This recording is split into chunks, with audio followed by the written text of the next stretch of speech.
Hello, I'm Mina Rizuki, standing in for Tom Gibbs, who's still sleeping after the Super Bowl.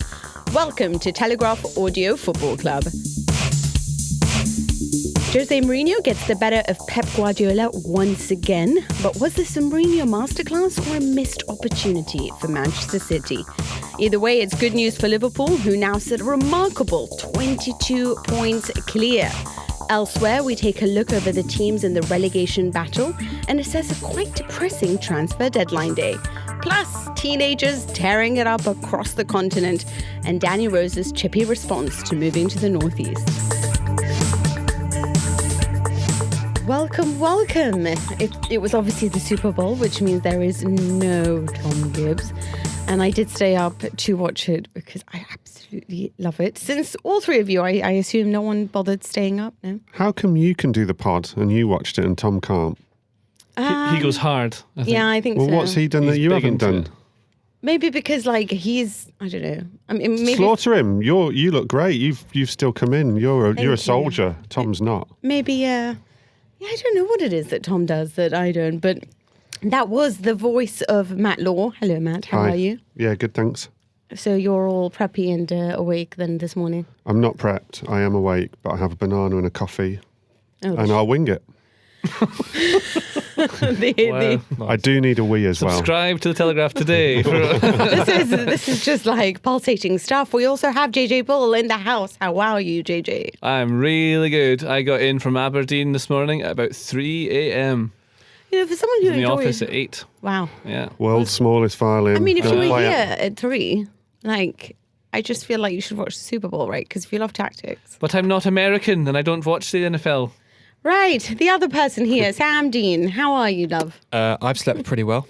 Did you? I had a day off yesterday. That's good. So all of the complaints other people have got, I do not share. You've got prep too. I've also got prep. I've got some stats. I like to deliver some stats. got Matt, with your laptop little prep. banana open and your coffee, I mean, it's just the most unprofessional thing on the planet. But let's start off, shall we? Because there was an exciting game yesterday. Matt, don't worry. Even at your most unprofessional, you're still the best voice. You were at the game. Check this out. I'm so unprofessional. I got a mouthful of banana. Yeah, I was at the game. How was it? This is a weird podcast so far. A really weird game. Well, it's a weird game as well, so that's a lovely link. Really weird game. Was it? Like Tottenham got battered in the first half, didn't have a shot until they scored, finished up with 3 shots and 2 goals. Manchester City had about 18 shots. So this was a very Mourinho-like game then? It kind of was, yeah. I didn't think it was fell into the Mourinho masterclass because they did get lucky. I mean, they did. City With the missed sending off? They got lucky. They got lucky in that City missed a penalty. They got lucky in that I thought the second VAR on Raheem Sterling was another penalty. You did? Yeah, I did. Let's save VAR chat. Yeah, for sure. And they got lucky that City had a player sent off when they were all over them, and they just couldn't. Both the finishing and the final balls were City. It just wouldn't happen for them. But all power to Tottenham and Mourinho. It's a massive result for them, and that was probably the only way they were going to win. Sit deep, hope that City had an off day and that some luck went against them, and take advantage of it. And they did. I mean, I'm going to call him Bergevin for the season. Is that all right? I like Bergwijn. I'm going Bergevin. I like Bergwijn too. Bergevin, brilliant finish, and Son, brilliant finish. Brilliant control though as well with the chest and everything. Tell me, JJ, was it a defensive masterclass, or do you, like Matt, agree that it was not that? I agree with everything Matt just said. There's nothing really that Mourinho did with his setup for his team that Sean Dyche didn't for Burnley against Arsenal. Same thing. You sit in a block and you try and counter, you gain territory, and then use set pieces to try and get what you can. Is this your way of moving on to the next game? No, not at all. Right, okay. But then I don't think Guardiola did anything wrong either. It just sometimes you don't, just because you've lost the game doesn't mean you've necessarily done something wrong. I think that there was a few pundits and people saying things that I agree with about City, that they're lacking that kind of final ball. It seems a bit of a mentality issue. Guardiola's had to rely on a lot of players this season because they can't just keep buying millions every single time, but a lot of players are kind of letting them down a wee bit. and they'll definitely need to do something in the summer and bring some new in and change it around. I have no way of sort of proving this, but I just got the impression watching them yesterday, the result actually didn't matter that much to them. I mean, clearly, I know you can see that afterwards, but the title's gone. Yeah. And it felt like they wanted to score goals, they wanted to play well, but there wasn't that just little bit of percent that mattered. I think it's like that little 2-3% of difference that makes them what they were before, and it's just not. Yeah, in there. It almost felt like you were watching like the Harlem Globetrotters, where they're there to entertain you. They are there to sort of score goals and look amazing. They weren't necessarily there to win, which kind of sounds stupid, but it just didn't seem to have that edge. There's like even individual examples I can think of that exact thing where like the first goal is a corner.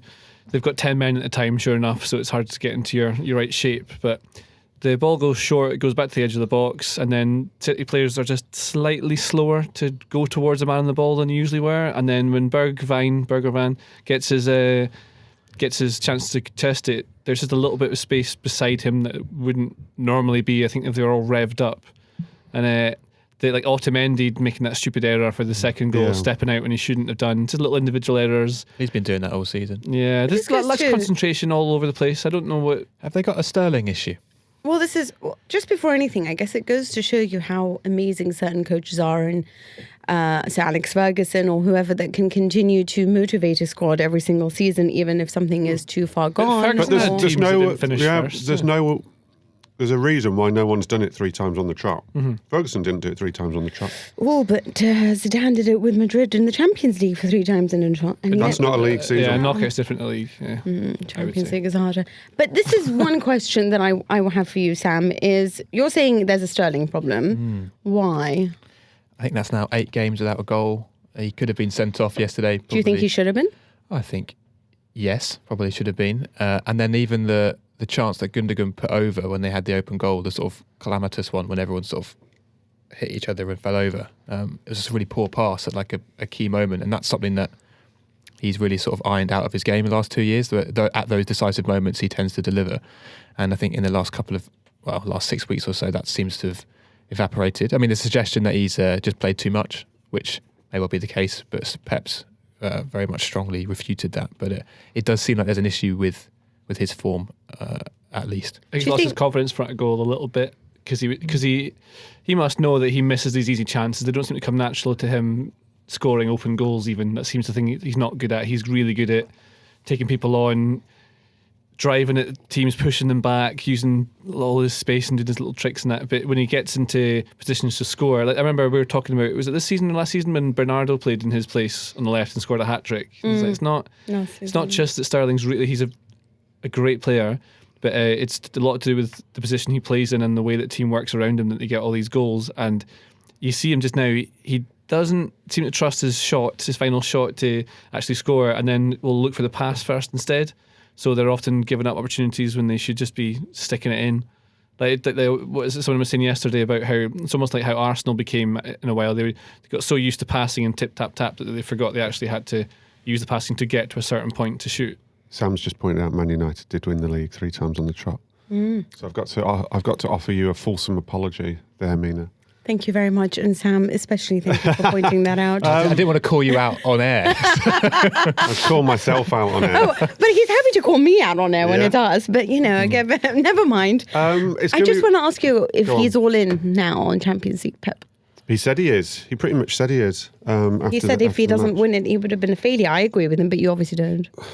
Failure is such a harsh word for someone who's done what he's done. Yeah. It is such a harsh word. And he's saying that he knows he'll be judged like that, which is true. He's not saying he is a failure. I don't think he thinks he's a failure. He doesn't win it. He wants to win it. But it's like people will say, like the media, us, will say that he has failed as remit. I do think... I think progression is important, but I think that's all that one expects. I think 22 points behind Liverpool is poor.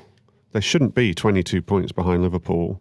I mean, when Man United, I'm going to get another Man U stat wrong now, aren't I?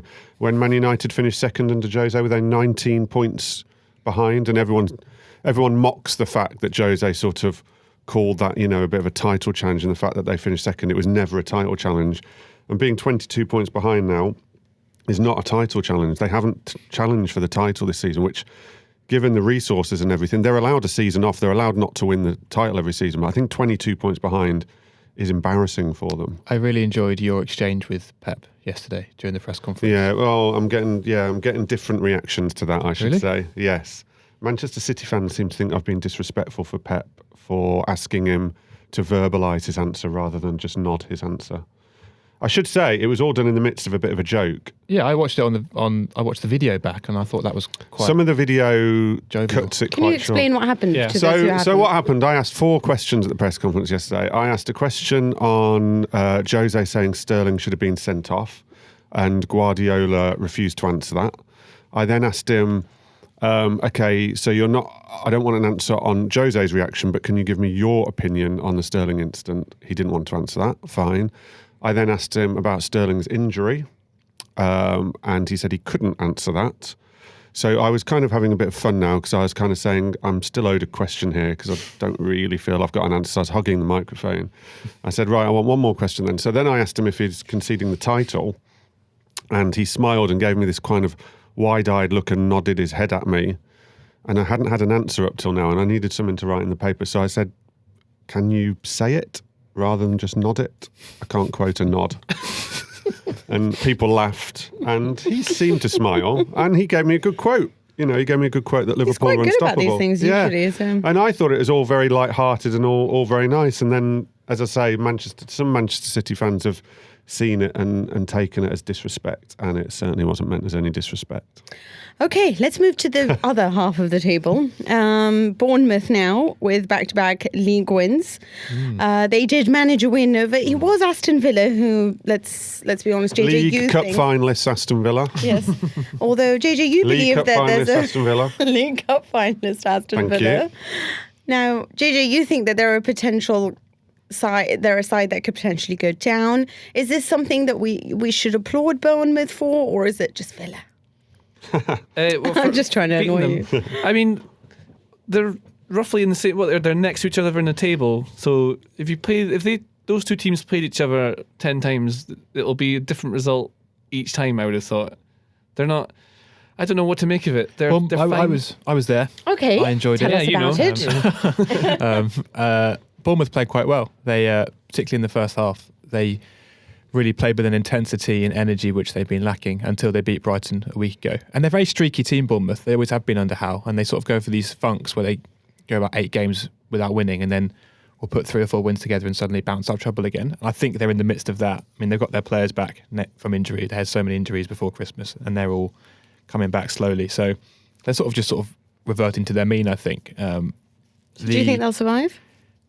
Yeah, I think they will. Villa, I'm less sure about. I thought Villa were quite poor in the first half, and it was just.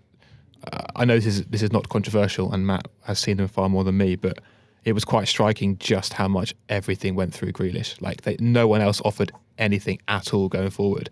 And I looked at that and thought, I hope it's not like this every week, because it was just like more than I've seen it all season. Was there one, reliance on one player? And then second half, Lerma got sent off pretty early on in the second half, and they didn't really create enough chances from that. You'd expect them to do more in the subsequent 35 minutes playing against 10 men. They didn't really. They've lost much. 3 times to 10 men this season. Which Are is you worried, Matt? Really annoying. Yeah, I am. I've been sort of worried for ages. It's going to be close. It's going to be really tight. But I think that, well, they still average a point a game. I said at the start of the season, I don't think I said it on here, but I said it somewhere. I said the best they can probably hope for is a bit more than averaging a point a game. They've averaged a point a game at the moment. If they continue on that, they'll have a chance. If you get 38 points, it's going to be a high points total this season that goes down. If they ended with 38, they'll have a chance of staying up. They've got a good record against teams in the bottom half, haven't they? Not away from home, though. That's the point. Their away form's shocking, absolutely shocking. They seem to beat teams around them at home. At home, they do. I mean, they've all got tough run-ins. It's going to be. I just think it's going to be really tight. I actually think Bournemouth will yo-yo back and forth between being in the bottom 3. I think that sort of bottom 5 are the bottom 5 now in various different orders until the last game. Should we be worried about West Ham, because they've got a really tough fixture list coming up, and they threw away 3 points against Brighton. They're facing Man City, Liverpool, Southampton, Arsenal, Wolves and Spurs coming up. How much trouble are they in? Loads. Massive trouble. That was a terrible result for them at the weekend, having led 2-0 and 3-1, because that would have been a huge win. All I would say, to give West Ham fans a bit of hope, is quite traditionally over the last few years, they are a club and a team who tend to go and pick up a result against a big team. I mean, they went to Stamford Bridge this season in terrible form and somehow beat Chelsea. I remember the year they went to Old Trafford and either drew or won to stay up. They've got this history of they were the first team to win at Tottenham's new stadium last season. They've got this weird history of suddenly picking up results against big clubs. So that's a bit of hope for them. But I'd be really worried if I was a West Ham fan. It does feel like remarkable that like they're so reliant on players like Antonio Snodgrass and Mark Noble still. I mean, given the amount of money they've spent and the players they have. I mean, that squad on paper, and you guys might disagree, but that for me, that squad on paper is good enough to be challenging for 7th or 8th. Yeah, I agree. If not for the top 6 to an extent. But you look at it and like this weekend, it's like, okay, we're relying on Snodgrass and Antonio, and like where all this money you spent, all these players you brought in, what are they doing? Where have they gone? Why are they so rubbish? You know, is this like, I know there's like an inbuilt problem at the club that players just. Well, for instance, they bought Haller for a club record, and yet they've played him up front on his own all season. Yeah. Now, despite the fact that he came from a club in which that was never done. I don't think he's ever played on his own up front. He's either always played in a 2 or a 3. So he's struggled, and the system clearly doesn't suit him. So it doesn't look like a lot of thought has gone into that signing. And Yarmolenko. And yet, and also when you say they've spent, you know, when they've brought players in, they've got no other strikers. Their squad. Sometimes you can look at their squad and think they've got a much better squad than their position in the table, and yet it's such an imbalanced squad. It's ridiculously Their imbalanced. defending, to be honest, that I'm most shocked at all the time. I find their defending to be Their fullbacks are appalling. really, really bad. It's really bad. They never defending. sort that out. I mean, they didn't get a right back in January, which really surprised me. What about Watford, JJ? Do you think the Nigel Pearson effect is wearing off? No, I think they'll be fine. It's just Everton are another one of these teams that should be doing better than they are. Watford, I think, will get out of that little hole. And I mean, it was set pieces that let them down in this game. Yerry Mina got 2, and you'd think that Pearson would address that and get them forward. I think a lot of them are playing really well. Deulofeu, that I say his name, isn't it? Deulofeu. Deulofeu, whichever it is. Bergwijn. I like all these names. They just look really nice. I think it's interesting that since Troy Deeney has come back, that coincided with when Pearson came in, and that makes a huge difference to how they play. They've got a kind of physical threat up front, which is, I mean, for the start of the season, they were playing players like Andre Gray, they were playing Roberto Pereira, they were playing Danny Welbeck, just players who can't lead that line on their own. They're just not good enough. Like, flat out, they're not good enough. And if they're not good enough to score whatever, they have to at least offer something. And Deeney gives them not only a goal threat, but also defenders hate him. And they get close because they're worried about what he's going to do, and then he bullies them, and that creates space for someone else. And they're just much better in attack straight away, which makes them better defensively as well. So although they lost to Everton, it is just those little errors at set pieces, and without it, they might have been okay. They'll be all right. What about Burnley, Sam? I thought that was a great point against Arsenal. Should have been 3. Should have been 3, absolutely. Well, yeah, this is my question. So would you say they're safe, or would you include them in the bracket of potential? No, I think Burnley are safe. They currently got the same amount of points as Arsenal, which is quite endearing. We're not discussing Arsenal in the relegation battle, but maybe we should be. It was terrible. I watched it and just like sort of tried to tear my eyes out. It was dreadful. Completely pointless watching it. It was awful. Like one of those where you sort of want to stop watching, but you think if I stop watching, something might happen, and then nothing does happen, and you just regret throwing away 2 hours of your life. They were. I mean, they were really bad for 20 minutes, Burnley, and Arsenal quite good, and then it flipped for an hour, and then Arsenal finished quite strongly the last 5 minutes. But I mean, watching that, it felt to me like 2 mid-table teams just having a mid-table game at the end of a busy period, quite tired in a windy day when it wasn't great pitch conditions, and they just sort of meandered to a draw. Talk to me about Mikel Arteta, because I haven't seen as much of Arsenal under him as you, obviously. And as an outsider looking in, and as quite a critical outsider, he's won 1 game, and I don't, from an outside, just from looking at results and the odd bits of highlights and stuff, I don't really see much difference. Okay, there's definitely a difference in terms of performance and style and structure and actually having a plan. Arsenal keep drawing games, and they kept drawing games before. They've actually lost the same number of games this season as City and Leicester. They don't lose that often, but they don't win enough either. They're pretty much just relentless drawers. They've got 13 draws this season, which is remarkable. And when they were drawing under Emery at the start of the season, so Watford away, you think of Southampton at home, they were drawing games that were totally chaotic, and you'd leave thinking, how do they get a point out of that? Now they're drawing games that are far more balanced, if not slightly more in Arsenal's favour. So the draws feel different. Although Burnley should have won. Well, the Burnley should have won. Yeah, that was. I thought Burnley were a better team, but there have been other games under Arteta where they've played quite well for quite long periods, which they never really did under Emery at all. Chelsea was pretty chaotic. Yeah, they're 10 men for an hour. I know. These are the games that I'm seeing. I'm just presenting. What he's definitely done is fix the defence. That's definitely true. They're conceding way less goals, way fewer goals, and they're looking far more solid as a structure. But he's not got their attack to gel at all, and he's playing Aubameyang left, and Lacazette's having a nightmare. Let's move to Chelsea, because we should just rattle through the rest of the games. Rudiger scores 2. Do they need a striker? No. That was a really interesting game, because on Friday Lampard made it very clear he was unhappy with how January had gone. Then he drops the world's most expensive goalkeeper, who Chelsea... What did you think of that, actually? Well, just let me finish. Then he drops Kepa, the world's most expensive goalkeeper. Then when he makes a substitution, he doesn't bring on Batshuayi. He reverts to a false 9. It all felt a very pointed 24 hours. Very sort of Antonio Conte-esque or something like that, or Jose Mourinho-esque. It really felt that he spent that 24 hours making points. What was the point? The point was that he wanted some signings from January and didn't get them. And so, he was going to demonstrate that maybe he didn't have the resources he felt he needed. JJ, is Henderson the world's greatest midfielder? He is fundamental to Liverpool, which is one of the best teams I've ever seen play. He's not the best midfielder, but yeah, he's essential. It's one of those players that is not technically the best, but yet he is absolutely good enough to play for one of the top teams.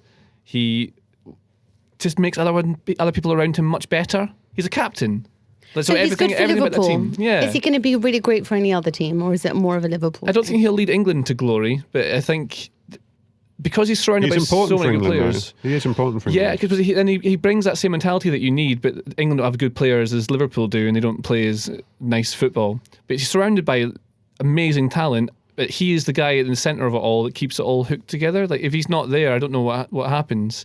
He's Klopp falls apart. I think he's brilliant, Henderson. Klopp talks a lot about principles and how Liverpool success is built on having the same principles, and when you bring in a youth team player or Curtis Jones or whatever, they have the same principles. And I think Henderson is the most obvious sort of on-pitch leader of those, having those principles. I think he is in the whole. There's not many like him. He's quite old school. He's got that kind of John Terry attributes of captaincy. He's very sort of old school captaincy, leading from his character as much as his performance. And then a team of leaders, Man City having this is a huge thing with City having lost company. Yeah. City just don't really seem to have that. And while people would laugh at you to say that Jordan Henderson would improve City, certainly his leadership would. What about United? They don't have a Henderson. They don't have very much of any sort of leader really in the middle. But they do have Fernandes. Do you guys have any good first impressions from him? It was 0-0 against Wolves. I don't really get the... This is based on seeing him twice last season in the Europa League and didn't do anything. So I was kind of a bit nonplussed by the signing. As we know, United's problems run a lot deeper than one or two signings. And I think he's clearly an improvement on Andreas Pereira. So that can only be a good thing. I think you're an improvement on Andreas Pereira, to be fair. So. But the deeper malaise is not going to stop, and the evidence of the transfer window, and in particular the last 2 days of the transfer window, only sort of shone a further light on the problems at the top of the club. Oh, the transfer window is exactly what I want to talk about. Just before we move on, well done to Chris Wilder's Sheffield United yet again. What a legend. Hello football fans, my name's Danny Boyle and I'm the Telegraph's Commuter Editions editor, which means it's my job to provide you with great journalism that makes your journey to and from work as enjoyable as possible. I can't prevent train delays or guarantee you won't get caught in the rain, but I can make sure you're up to date with the best of the Telegraph every morning and evening. My colleague Chris Price and I produce briefings to bring you up to speed in just 2 minutes at both ends of the day. Now, they're also available on Apple Podcasts, Spotify, or wherever you listen to your podcasts. Just search The Briefing or follow the link in the show notes to this episode. Okay, so this was an interesting transfer window because it was non-interesting in many ways. The lowest spend in the Premier League since 2010. Now, we were hoping for lots of action at the last minute, and there were some things, but are clubs generally being more responsible now over the winter market because there aren't these wonderful bargains to find? Well, the market's mental. I mean, you're paying something like 50 million for Bruno Fernandes, who's probably a 20 million pound player.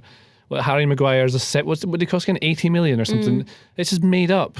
You can't, there's nothing you can do with it. You've got players like Joelinton's 40 million. He's a 15, 20 million pound player. It's just kind of broken, so there's no value.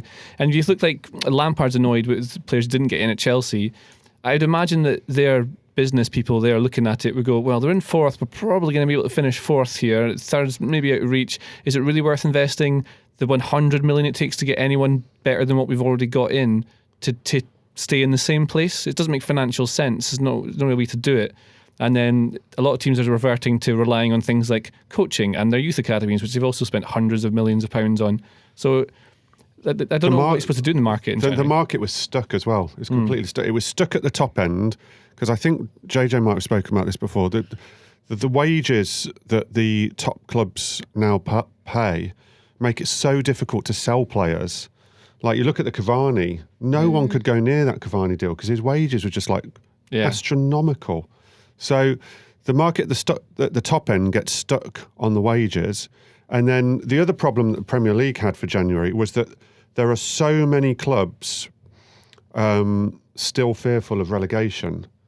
Even, your Newcastles, they're not going to sell players. And they're not going to sell players to each other. So that's half the league who won't sell players to each other. So the market just gets absolutely stuck. Let's peel the onion that is Chelsea. Why didn't Lampard get the players that he wanted? Well, they started the window wanting sort of long-term targets and real kind of stellar targets, people like your Timo Werners, your Jadon Sanchos, and they quite quickly realised they just weren't going to be able to get them in January.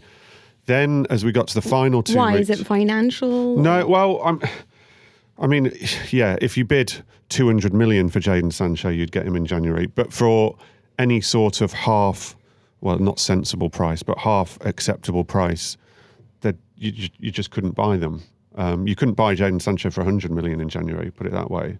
Is Chelsea the place that players would want to go to, such as Jadon?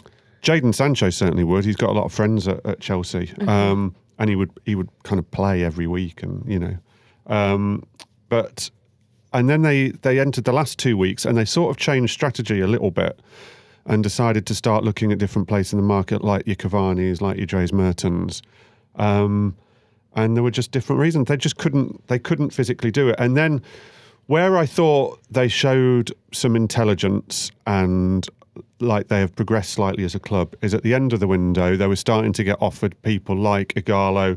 Rondon suddenly got offered to them very closely. And in past windows, they've signed Patos, Falcao's, Higuain was a bit different. And they've panicked and gone for those, and it's been a waste of time. And they didn't panic this time. Now, Lampard, understandably, is not happy that they've done nothing, and I get that. I also get from the club's point of view that they're saying, if we can't get our top targets, let's wait, let's do what Liverpool did on Van Dijk, and we'll take the criticism, and we'll take the gamble that it affects this season. And for the short-term pain, hopefully there'll be some long-term gain. What they've got to do now, though, what they've absolutely got to do for Lampard, this is what I think has to be the trade-off, is they've got to do business early in the summer and let him have pre-season with players and sort of reward him, as it were, that way. Well, it sounds all very clever to me. What about United? First, kind of seems all over the place. It was first John King, now Gino Gallo. I quite like it. Well, the reason I like it, a lot of people I know actually like it as well. It's not going to change. Like Solskjaer are sticking to this plan. They're building along. Bruno Fernandes they've looked at for a long time. I think I've read that they were looking at him in 2015 even. But Joshua King used to play for Man United, so he's got a vested interest. He's also not really played at a level above Bournemouth, so that would be a huge step up. So that would be the kind of player that you want to get in, that mentality where you're driving to try and, you're now at your pinnacle, now you go somewhere. And Ighalo is a Man United fan. So again, we'll play for more than just the money. So this is the kind of thinking. This is what I think Solskjaer's thinking. He's trying to put a culture in, and that must be part of the scouting. So that all the players in the world, they haven't scouted Ighalo. They wanted if they'd scouted Ighalo, they wouldn't have gone for him with 4 hours to go of the transfer window. Honestly, they probably have gone down a football manager list and then seen who supports Man United, who's plays striker, who's playing the Premier League, who's scoring the Premier League. He was highly rated before he went to China. He scored 1 goal in 18 Premier League appearances his last season for Watford in the Premier League. He's 30 years old and he comes from a country which is currently in lockdown because of coronavirus. I mean, there are so many reasons not to buy this player. Sam, wait. Let's point this out. He played in the African Cup of Nations. He was top scorer there with 5 goals, even managing more than the likes of Mane.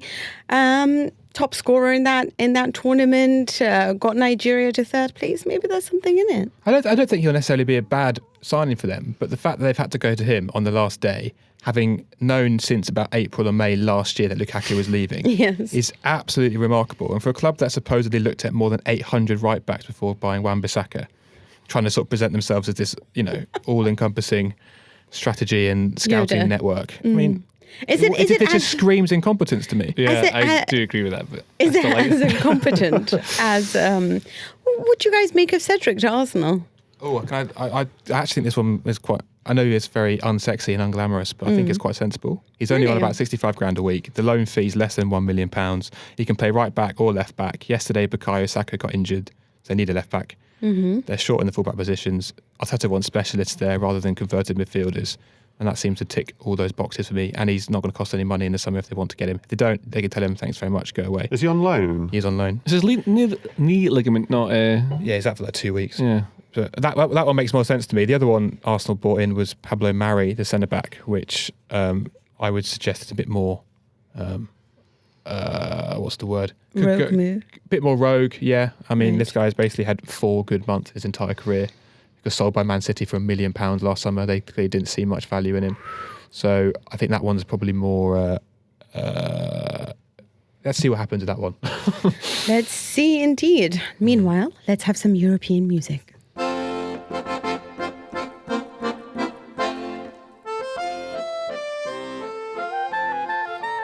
Okay, this is the part where I talk to myself, guys, but I'm going to try to bring it in with you. The talking point of the weekend was Madrid won over Atletico Madrid.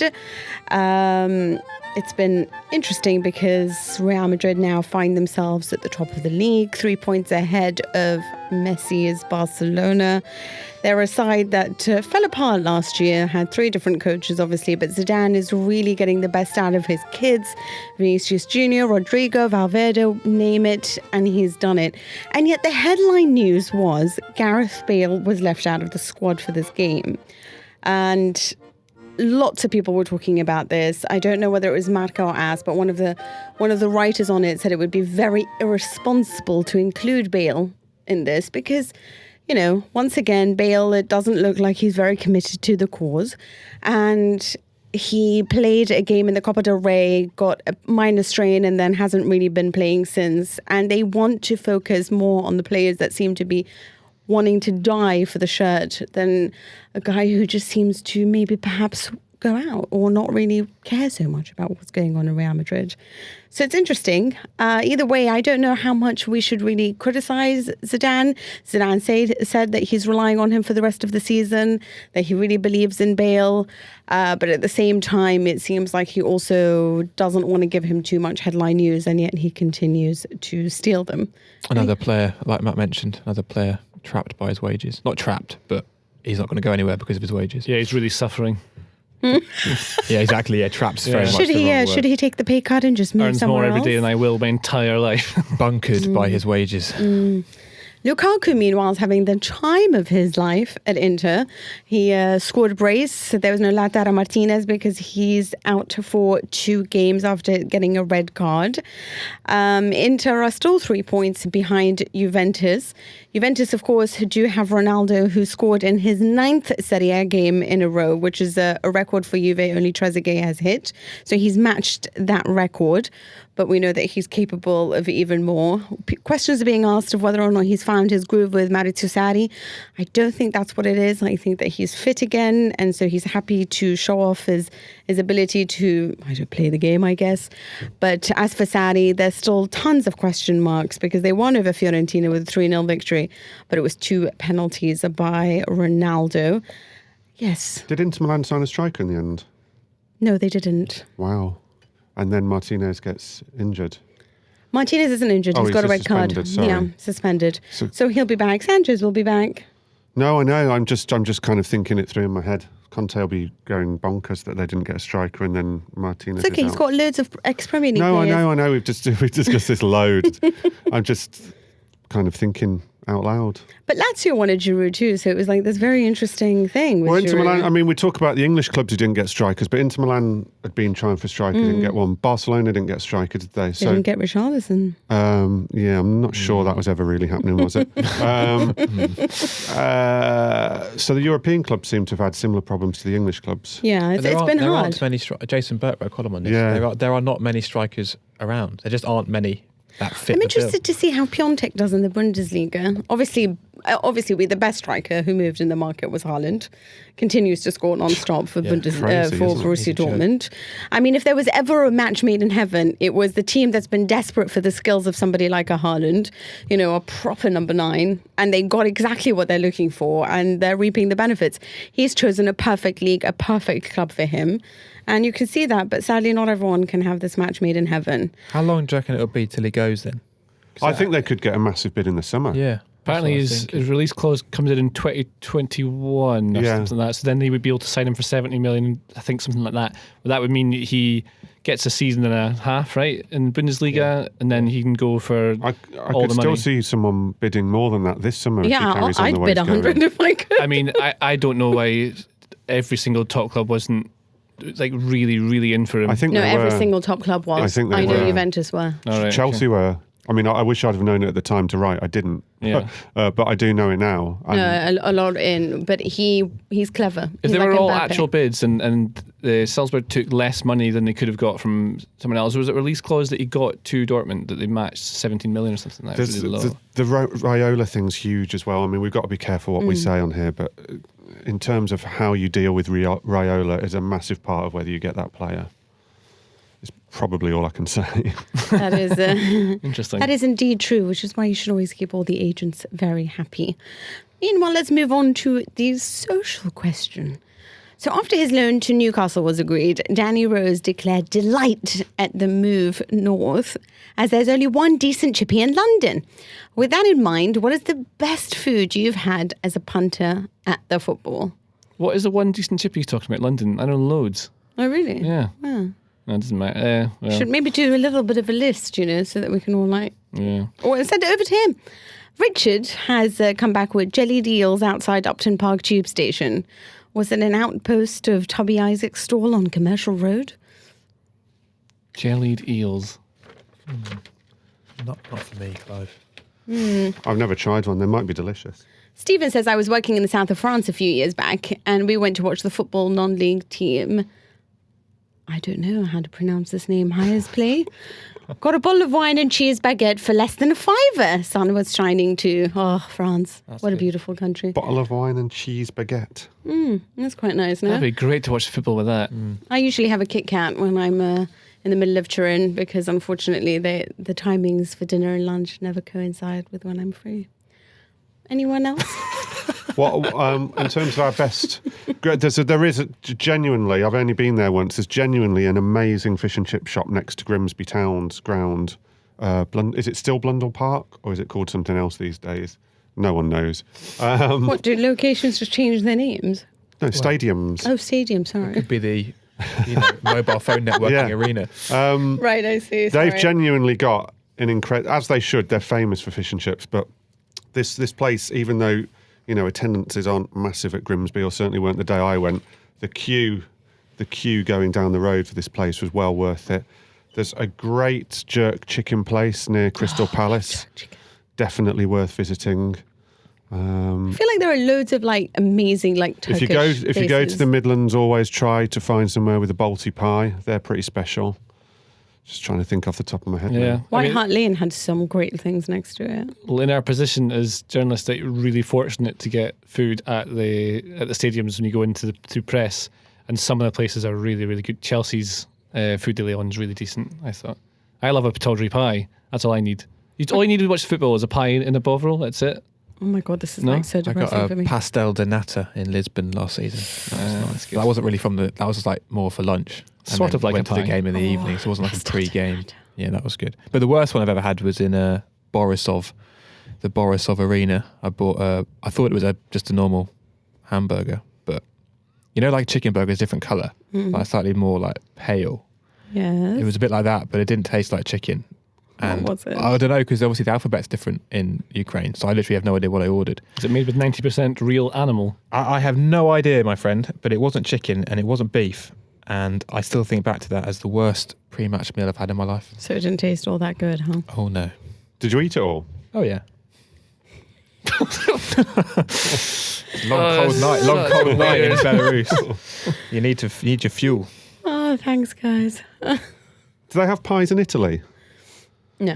Well, I mean, I guess they do. They have to, right? I don't know. I'm asking you. I've never eaten a pie, but in Italy it's Whatever. really weird. No. You've never eaten a pie? I had a Never. pie. Are we still going?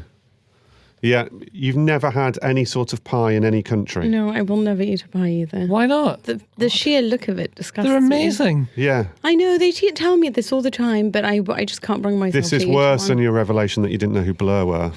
Personally, you know very well I know who Blur are. But this is being genuine in the sense that I honestly have never had a pie. Oh, if we brought one in for I've you, would never you had eat it? bovril either. I just can't. Like, I just see these things and I just want to cry. It's the same with gravy. I It's have a different thing if you against watch football gravy. in like really cold places. Like in Aberdeen, you can't even feel your feet. And it's so cold, you don't know how to walk back to the car. And you have a bovril and a pie. It's great. If we bring a pie in, will I you have eat Russian it on air? ancestry and I still wouldn't do it. Even if I'm in the middle of this. We're not talking like pucker pie in a plastic wrapper. We're Yeah. talking like a nice pie. Like, what kind of pie? Like a craft pie done by an actual bakery. Oh my god, no! I Well, just like a nice can't. chicken I and just mushroom. I like a can't. chicken and mushroom pie. I also hate carbs. You have cake for breakfast every day. Yeah, but cake is not really carbs. Can we is give all cut off carb. just on I hate carbs? That'd be a brilliant end. Thank you for listening. Contact the podcast, afcpodcast@telegraph.co.uk. We'll read out the best of what you send us. Subscribe to the podcast, search for Telegraph Audio Football Club. Thanks to Joel Grove and thanks to you, our listener.